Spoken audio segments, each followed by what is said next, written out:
दोस्तों नमस्कार, मैं बैरा जयनगर से अजीत झा। आप तमाम लोगों का अपने फेसबुक पेज जनता की आवश्यक बातें यूट्यूब चैनल और टाइमलाइन अजीत झा पे दिल से स्वागत करते हैं। आज देश के लिए सबसे महत्वपूर्ण दिन था, क्योंकि आज देश का बजट पेश होना था। बहुत सारे लोगों की निगाहें थी, बहुत सारे लोगों की आशाएं भी पूरी हुई है।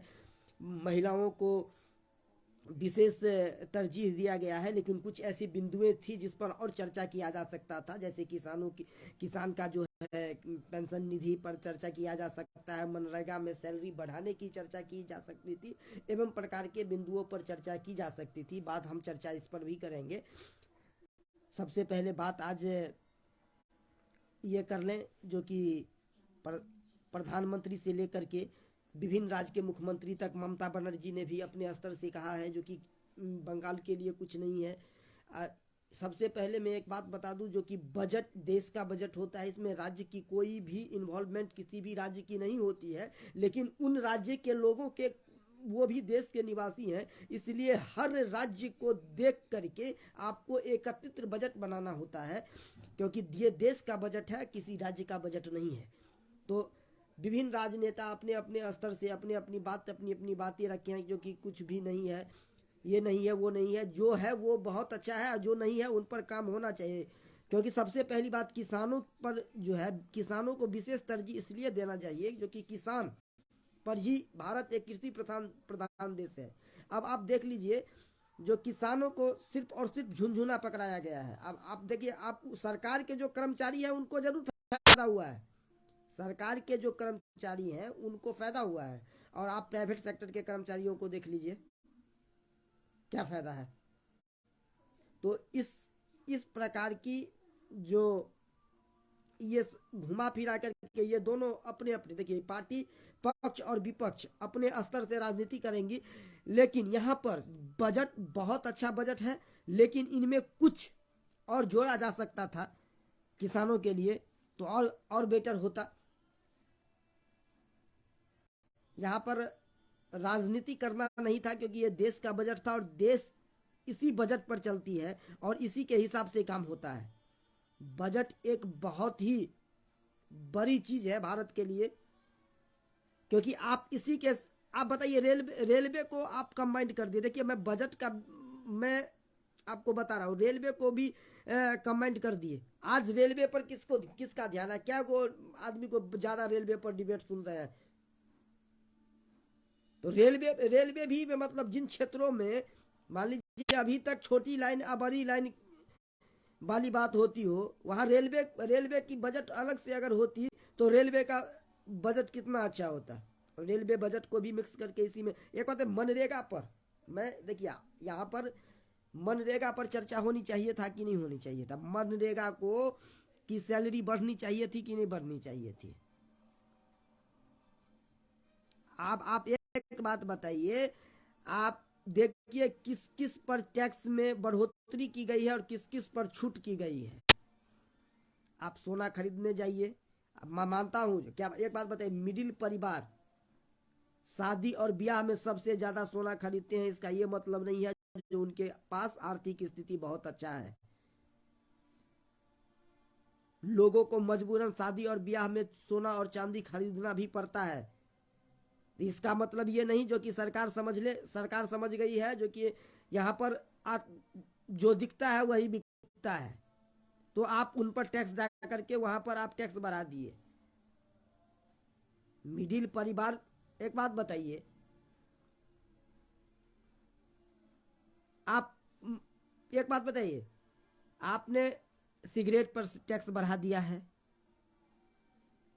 सारे ऐसे जरूरी चीज जो मिडिल परिवार यूज करना चाहता है उस पर टैक्स बढ़ते जा रहे हैं, और जो नहीं उस पर टैक्स सब घटता चला जा रहा है।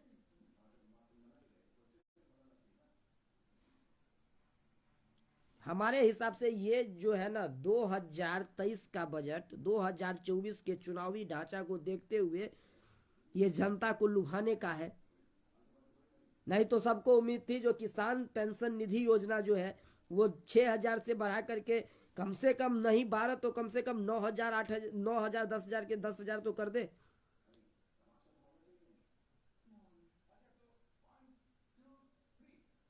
इसके बाद प्रधानमंत्री जो शौचालय है, स्वच्छता अभियान, सब पर ध्यान दे ले।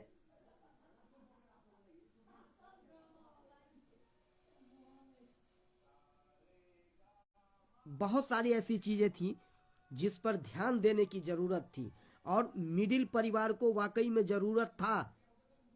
अब आप एक बात बताइए, आप पैन कार्ड के लिए बहुत अच्छी बात है, आयकर डिपार्टमेंट के लिए बहुत अच्छी बात है, जो कि पहचान पत्र के जगह पर यह भी अब मान्यता प्राप्त होगा।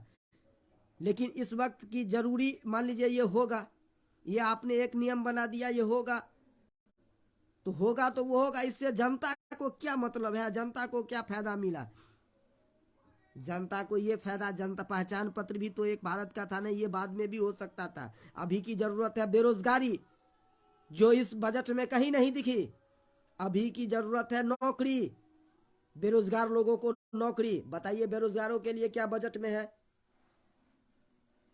आप इस बजट के अंदर घुसिएगा तो बहुत ऐसी चीजें मिलेंगी जो सिर्फ और सिर्फ झुनझुना पकड़ा करके निकलने का काम किया गया है। देश का बजट बहुत कुछ ध्यान में रख करके बनाया जाता है और यहां पर राजनीति नहीं होना चाहिए। जो पार्टी सत्ता में है वही बनाएगी, ये ऐसा प्रावधान है। लेकिन देश की जनता, उनको राजनीति से कोई मतलब नहीं है। आप अपना रोटियां सेके, लेकिन वो उसी पर डिपेंड होती है, वो उसी पर निर्भर होती है। बहुत सारे युवा देख रहे थे राह, जो युवाओं के लिए कुछ होगा। लेकिन बजट में सिर्फ, जैसे नीतीश कुमार बिहार में संवाद यात्रा में उनको केवल जीविका नजर आता है, बाद बाकी पूरा बिहार तो कुछ है ही नहीं। वैसे ही इस बजट में सिर्फ और सिर्फ भारत के लोगों को गरीब दिखाया और मजबूर दिखाया जा रहा है। जो राशन दे दिए, इतना राशन पर दे दिए, टैक्स को इतना से इतना फ्री कर दिए, हमें और आपको गरीब दिखा करके, भारत को गरीब दिखा करके अपने घर चलाने वाले इन चंद नेताओं से एक सवाल करता हूं, अपने अपने हाथ दिल पर रख करके कहिए, जो कि हर कोई उम्मीद में था कि नहीं था, जो किसान पेंशन निधि योजना का जो है स्कीम बढ़ाया जाए, गरीब बेरोजगारों को रोजगार के लिए अवसर प्रदान किए जाए। लेकिन कहीं से कुछ नहीं है। कुछ अच्छी बातें भी हैं, जो 5 लाख से 7 लाख, मैं इसका विरोध नहीं करता, क्योंकि जो अच्छी है सो अच्छी है। कुछ बातें ऐसे भी हैं जिसको ऐड भी करना चाहिए था। अब एक बात बताइए, वित्त मंत्री अपना बजट पेश कर रही हैं,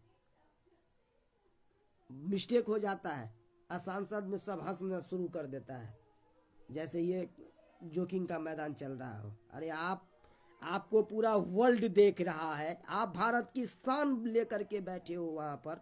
मैं चंद नेताओं की चंद बुद्धि से मैं सवाल ये पूछना चाहता हूं, क्या आप ही देश चलाओगे? आप भारत में ही भारत को गरीब दिखाकर अपने घर चलाने वाले नेता अपने गिराबान पर हाथ रख करके देखो, जो भारत। और अब एक बात बताइए, जो सामान आप 100 रुपये में खरीदते थे वो अभी आपको 170 रुपये में मिल रहा है। तो जरूरी का जितना सामान है सब पर महंगाई बढ़ती जा रही है और सरकार इधर शो करते चला जा रहा है, जो कि हमारी आय और बढ़ती चली जा रही है। अरे भाई, यहाँ पर मजबूरी भी नाम होता है, 2 वक्त की खाना तो खाएगा, उसके लिए बहुत से सामान जुटाने होते हैं।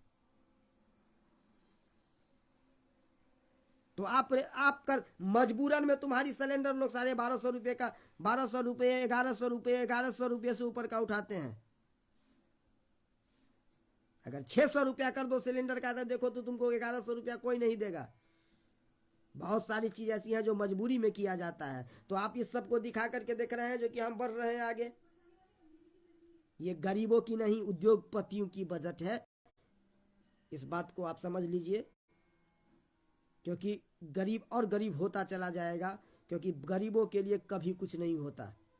सिर्फ और सिर्फ गरीब एक मोहरा होते हैं, चाहे सरकार किसी की भी हो। मैं फिर दूसरा वीडियो के साथ मिलूंगा, क्योंकि बजट पर बोलना बहुत कुछ था। पूरे भारत का जो है इस बजट पर ध्यान था। लोग आस लगाए हुए थे, जो कि साल का आखिरी बजट है नरेंद्र मोदी सरकार का। 2024 में चुनाव होने हैं। किसान को, मध्यम वर्गीय परिवार को बहुत ज़्यादा फायदा मिलेगा, क्योंकि जो अमीर है सो तो अमीर है, मजबूर कौन है? मवेशी जो बोलता नहीं है। आप मवेशी की चर्चा कितने बड़े पैमाने पर सुनते हैं, चाहे राज्य में कि इनका अस्पताल होना चाहिए। कितनी मवेशियां मर जाती है इलाज के कारण, अच्छा इलाज अवेलेबल नहीं है।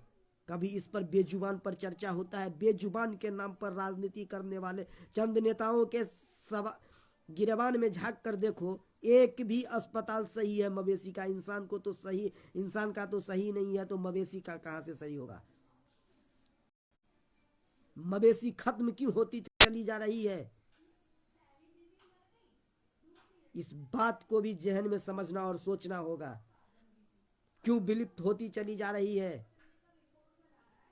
अपॉइंटमेंट वहां भी होना चाहिए, रोजगार उस क्षेत्र में भी होना चाहिए। बहुत सारे युवाओं को बहुत सारी ऐसी चीज है जो अभी आवश्यकता है, काम उस और भी होना चाहिए। मैं फिर दूसरा वीडियो के साथ मिलूंगा, तब तक के लिए बाय बाय। अपना ख्याल रखें, अपनों का ख्याल रखें। ये बजट में कुछ अच्छी चीजें हैं, जैसे टैक्स का बढ़ना। मैं बार बार कह रहा हूँ, महिलाओं के लिए 2 लाख की जो स्कीम है, ये भी बहुत अच्छी स्कीम है। तो कुछ ऐसी अच्छी बातें हैं, लेकिन कुछ और बातें को जोड़ना चाहिए, तब जाकर के ये बजट पूरा होता। मैं दूसरा वीडियो के साथ मिलूंगा, तब तक के लिए बाय बाय। अपना और अपनों का ख्याल रखें।